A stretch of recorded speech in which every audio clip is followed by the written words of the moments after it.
Hi, నేను మీ రాజేష్. రీసెంట్గా బాబు గారు అమిత్ షా భేటీలో ఒక కీలక డీల్ జరిగిందని సమాచారం ఒకటి వస్తుంది బయటికి.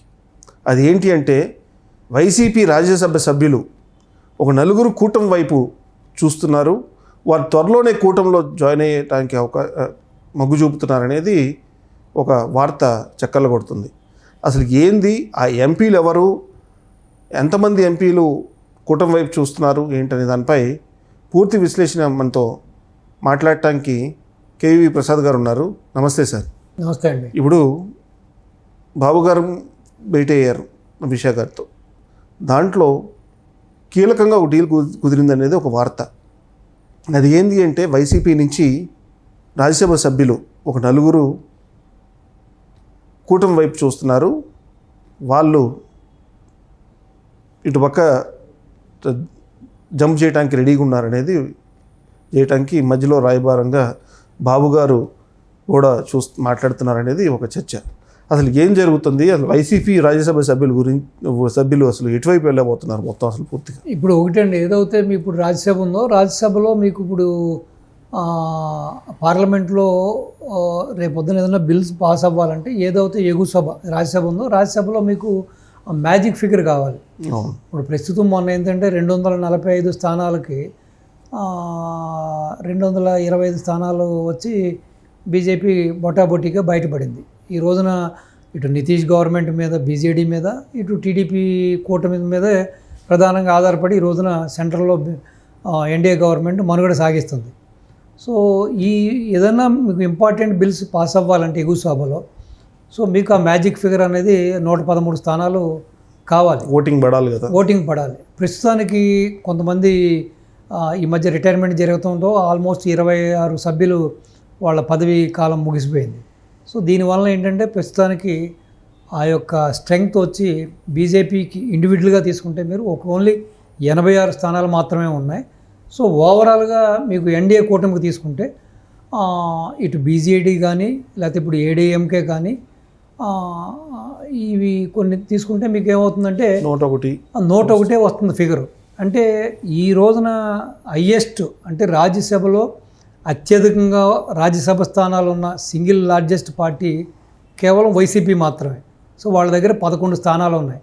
సో రేపొద్దున ఏదన్నా మనకి బిల్స్ పాస్ చేయడానికి కావలసినప్పుడు జగన్మోహన్ రెడ్డి కండిషన్స్ ఏం పెట్టకుండా బేషరతుగా సపోర్ట్ చేస్తాడా లేదా? ఎందుకంటే గత 5 ఏళ్ళుగా అతను ఆ విధంగానే ఎటువంటి డిమాండ్స్ లేకుండా కేవలం తను కాపాడుకోవడం కోసం తనకున్న ఈడీ కేసులు, సిబిఐ కేసులు తను కాపాడుకోవడం కోసం తను ఏ రోజును కూడా ఏ డిమాండు చేయలేదు.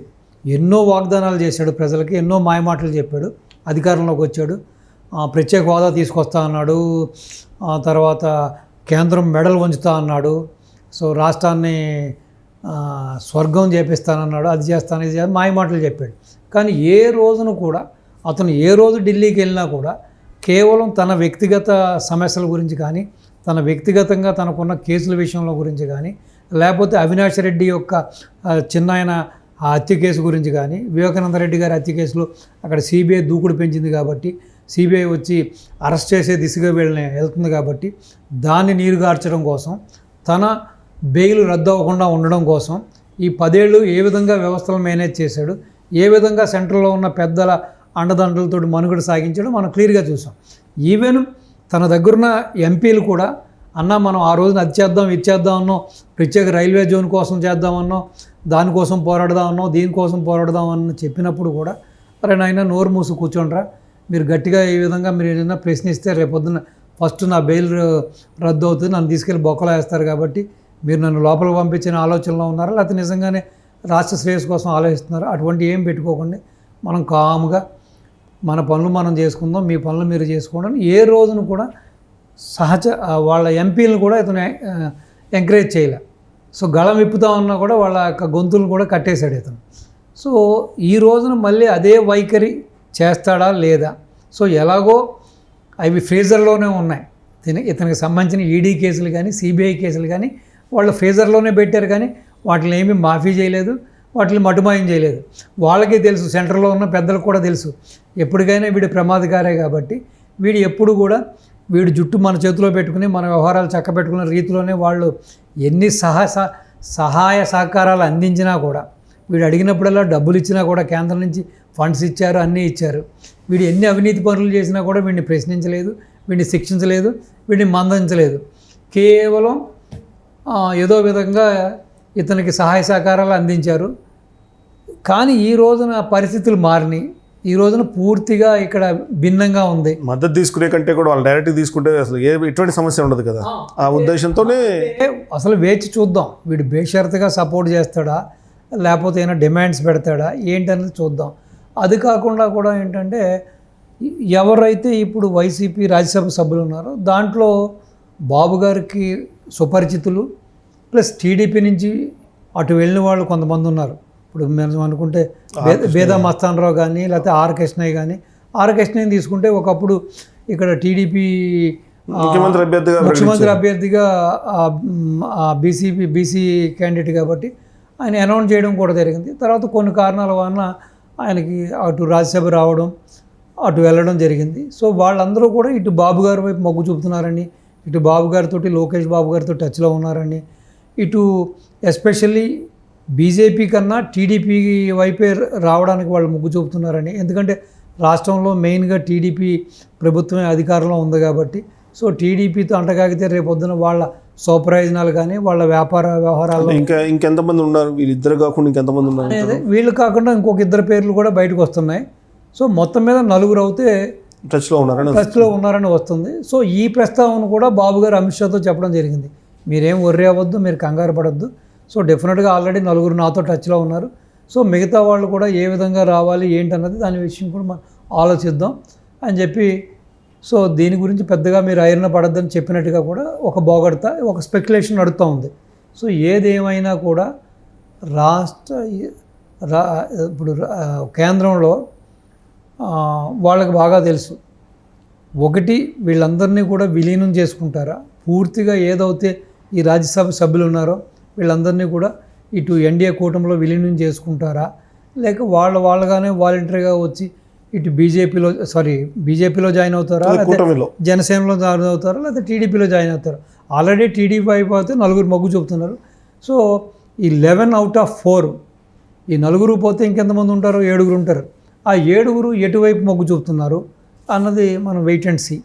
సో ఇది ఏ విధంగా మార్పు చెందుతుంది, లేకపోతే ఈ లోపలనే కాళ్ళ బేరానికి వచ్చి జగన్మోహన్ రెడ్డి అంటే ఒకటి దీనిలో సీరియస్గా మనం చర్చించుకోవాల్సింది ఏంటంటే, జగన్మోహన్ రెడ్డికి అంటే వైఎస్ కుటుంబానికి అతి సన్నిహితంగా ఉన్న మనుషులు కూడా మారడానికి షిఫ్ట్ అవుతానికి ఉన్నారు. అది మేజర్గా మనం ఫోకస్ చేస్తే దాంట్లో పిల్లి సుభాష్ చంద్ర పేరు కూడా వస్తుంది. అసలు వాళ్ళ పిల్లి సుభాష్ చంద్రబోస్ అనే వ్యక్తి రాజశేఖర రెడ్డి కుటుంబానికి చాలా సన్నిహితం. మరి అంటే టీడీపీ నుంచి వచ్చిన వాళ్ళు షిఫ్ట్ అవుతున్నారంటే ఓకే, అంత దగ్గర కుటుంబంలో ఉన్న వ్యక్తులు కూడా షిఫ్ట్ అవుతున్నారంటే అసలు దీన్ని ఎట్లా చూడాలి? అంటే యాక్చువల్గా మీరు చూసుకుంటే గత 5 ఏళ్లలో చాలామంది తప్పక పార్టీలో ఇమడలేక పార్టీ యొక్క ఆ యొక్క ఒంటెద్దు పోకడలతోటి ఎవరైతే ఒక వ్యక్తి సకల శాఖ మంత్రిగా అని చెప్పి ముద్ర వేసుకుని వీళ్ళందరి మీద కూడా రైడ్ చేసి ఎవరికి వాక్ స్వాతంత్రం లేకుండా లేదు, క్షేత్రస్థాయిలో అసలు పార్టీ ఎలా ఉంది, ఏ విధంగా ఉంది, ఏం జరుగుతుంది, పార్టీకి వ్యతిరేక పవనాలు ఉన్నాయా లేకపోతే అనుకూల పవనాలు ఉన్నాయా, లేకపోతే వాళ్ళ యొక్క మనోగతాన్ని అధినాయకుడిని చెప్పుకోవడానికి కూడా ఈ సకల శాఖ మంత్రి వీళ్ళెవరిని కూడా ఒక బ్యారికేడ్గా అడ్డంగా ఉండి, ఒక స్పీడ్ బ్రేకర్గా అడ్డంగా ఉండి, ఇటు ఏదో దేవుడికి భక్తుడికి దేవుడికి మధ్య అనుసంధానంగా మనం ఏదైతే అంబికా దర్బార్ బత్ అనుకుంటామో ఆ రీతిన అసలు వీళ్ళెవరిని కూడా అధినాయకుడిని రీచ్ అవ్వకుండా వీళ్ళ యొక్క మనోగతాలను కానీ వీళ్ళ కష్టకాలను కూడా చెప్పుకోనివ్వకుండా కూడా చేసిన కొన్ని ఒంటెద్దు పోకడ పనులు కూడా చికాకు కలిగిందని, ప్లస్ ఫ్యూచర్లో ఇంక ఈ పార్టీకి భవిష్యత్తు లేదని, ఇక ఇదే విధమైన విధానాలతో ప్రజలు విసిగి వేసారిపోయారని, ఇంక ఈ పార్టీని ప్రజలు ఆదరించరని, ఇంకా పార్టీకి మనుగడ లేదు, అంటే వాళ్ళ భవిష్యత్తు ఉండదని ఒక యోధనకు కూడా రాజకీయ భవిష్యత్తు ఉండదని, సో మనం ప్రత్యామ్నాయం ఎత్తుక్కుందామని ఆలోచనలో ఉన్నారు. కాబట్టి మీరు చెప్పినట్టుగా రాజశేఖర రెడ్డితో అనుబంధం ఉన్నా లేకపోతే పార్టీకి లాయల్గా ఉన్నా వైఎస్ జగన్తో అనుబంధంగా ఉన్నా కూడా ఇక మీదట అధినాయకుడి పరిస్థితే అగమ్య గోచరంగా ఉందని, మితిమీరిన అవినీతి వలన ఈ రోజున విడుదల చేస్తున్న రకరకాల శ్వేతపత్రాల వలన ప్రజల్లో నిజాలు బయటకు వస్తున్నాయి కాబట్టి ఈ ఫ్యాక్ట్స్ అండ్ ఫిగర్ వలన ఇంకా పార్టీ డ్యామేజ్ అవుతుంది కాబట్టి మనకి ఈ పార్టీలో మనుగడ ఉండదు కాబట్టి మనం ఇక్కడ కొనసాగలేం కాబట్టి మనం ఏదో విధంగా వేరే దారి ఎదుర్కోవడానికి కూడా వాళ్ళ ఆలోచనలో పడ్డారని, అక్కడ లాయల్టీ అనేది పక్కన పెట్టేస్తే వాళ్ళ వ్యక్తిగత స్వప్రయోజనాలు, వాళ్ళ రాజకీయ భవిష్యత్తే ప్రధానంగా ఆలోచిస్తున్నారని మిగతా ఎంపీలు కూడా ఆ దిశగా వాళ్ళు అడుగులేస్తున్నారు కాబట్టి ఈ 11 మంది సభ్యులు కూడా ఏ రోజైనా సరే డెఫినెట్గా జంప్ అవుతారనేది కూడా చాలా రకాలుగా స్పెక్యులేషన్ జరుగుతుంది. ఏదేమైనా will see the wait and see ఏం జరగబోతుంది అనేది.